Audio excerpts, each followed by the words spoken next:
It was the kind of day that made you forget the world had ever known anything but peace, the sun sitting high, my field swaying in the breeze, and the air thick with the scent of honeysuckle.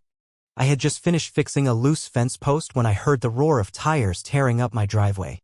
Before I could even straighten up, a black Escalade skidded to a stop, kicking up a thick cloud of dust that choked the golden afternoon. Out stepped Hank Carlson, the self-anointed king of the local HOA, with two of his cronies in tow. My hand automatically went to wipe the sweat off my brow, but froze midair when I caught a flash of metal under Hank's jacket. In one swift, chilling motion, he pulled a gun, pointed it low at the ground with unmistakable menace, and barked, "Time to hand over the property, neighbor." HOA jurisdiction now. For a second, it felt like time froze. My heart slammed against my ribs. I smiled calmly, though every instinct screamed to drop him on the spot. "Well, Hank, why don't you come inside and we'll talk this through?"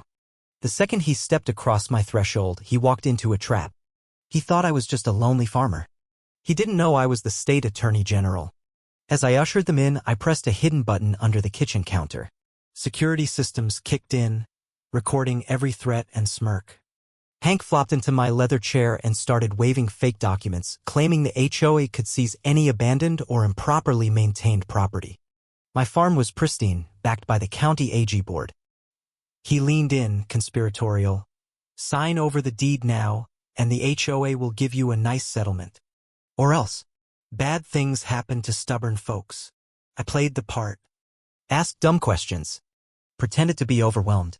Hank bragged about strong-arming landowners, paying off inspectors, and driving out the elderly with bogus citations.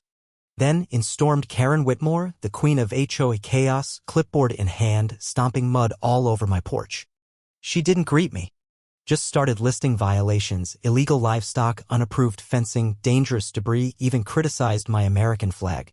Frank tried to wave her off, but Karen was in meltdown mode. Her shrill voice filled the room. My hidden cameras recorded every glorious second. Finally, fed up, Hank slammed the fake documents on the coffee table, drew the gun, and snarled, "Sign it now or else." I met his eyes, calm. "No, Hank. Why don't you put that toy away before you really get yourself in trouble?" The room went silent. Tires crunched on gravel. Two plainclothes state marshals burst through the doorway. Hands in the air, dropped the weapon. Karen shrieked and dove behind the couch. Hank hesitated too long. The marshals tackled him. His goons barely blinked before they were cuffed. Outside, I crossed my arms and watched as Hank babbled about HOA authority. I smiled. "You just threatened the attorney general. You'll need more than fake documents where you're going." He finally realized who I was as they shoved him into the car. I let the grin spread across my face. Checkmate. The next morning was calm. Birds chirped. My horses grazed. The scent of rain lingered. But I knew the war wasn't over. Hank was just a symptom. My phone buzzed, deep ties between HOA leadership and local officials uncovered. More evidence inbound. Time to spring a bigger trap.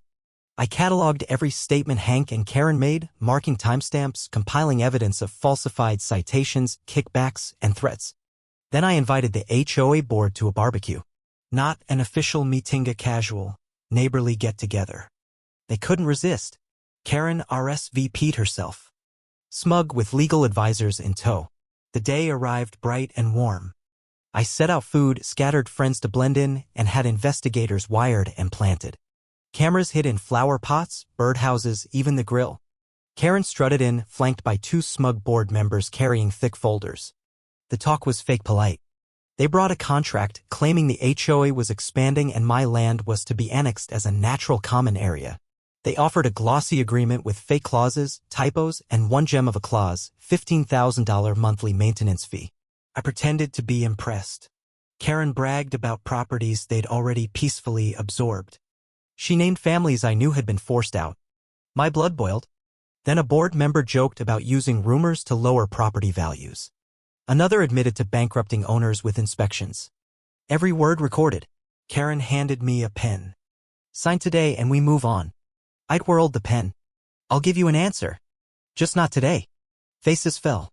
I thanked them and sent them on their way. Everything was in place. Confessions. Documents. Patterns of criminal behavior. I sent everything to state investigators. Next day, the HOA hit back. Karen returned with a mob. 10 board members. Cameras. Yardsticks. More bogus violations. One said my scarecrow wasn't certified. I played along. They fanned out. One got too close to my barn. Daisy the cow charged. He leapt the fence, pants splitting. Screaming ensued. Karen tried to declare a property seizure. Read it aloud. I said thank you and walked away. By evening, I sent footage to the investigators. Message came back. All units in position. Full sweep approved. Go time noon. Next day, they came again. Karen. High heels sinking in mud. Flanked by board members and security. In knockoff tactical gear. She waved a document. Effective immediately, this land belongs to the HOA. I asked if they filed with the county. She said they didn't need to. They started posting plastic HOA flags and laminated violations. One rifled through my mail. A federal crime. Karen climbed my porch. Demanded my keys. I stepped aside. They stormed in, pointing out infractions. Planning remodels, mocking family photos. All recorded. Just before noon, the fog lifted. SUVs, troopers, agents, and media swarmed the road. The knock came. Then the breach. Tactical agents poured in. Hands up. Get on the ground. Karen shrieked. Guards fled and were tackled. Zip ties tightened. Indictments were served. Karen ranted about charter rights as she was hauled off. Her clipboard lay shattered. Board members whimpered. An agent handed me a document. Signed by the governor. My land was now a protected agricultural landmark. Immune to HOA seizure. Forever. The media had a field day. Headlines screamed justice. Memes exploded online. One favorite? Karen in cuffs captioned, tried to seize a farm. Harvested charges.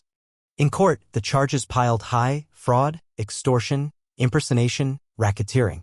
Even city officials flipped to save themselves. The governor called to thank me. A new bill passed, the Landowner Protection Act. The farm flourished. Civil settlements let me rebuild. New siding. Reinforced fences. State-of-the-art irrigation. At the gate, a new arch read, private property. No trespassing. No HOAs. The town threw a festival. Live bands, food trucks, pies. The mayor gave me a plaque, Citizen of the Year. I told the crowd, this land belongs to those who build it, not bullies hiding behind fake laws. As long as we stand together, no one can take it from us. Later, a realtor offered a fortune for the land. I turned her down. This place wasn't for sale. It never was. As the sun set, I sat on my porch, drink in hand. Somewhere, Karen was still figuring out what went wrong. Meanwhile, my farm stood strong. Sometimes, the good guys win.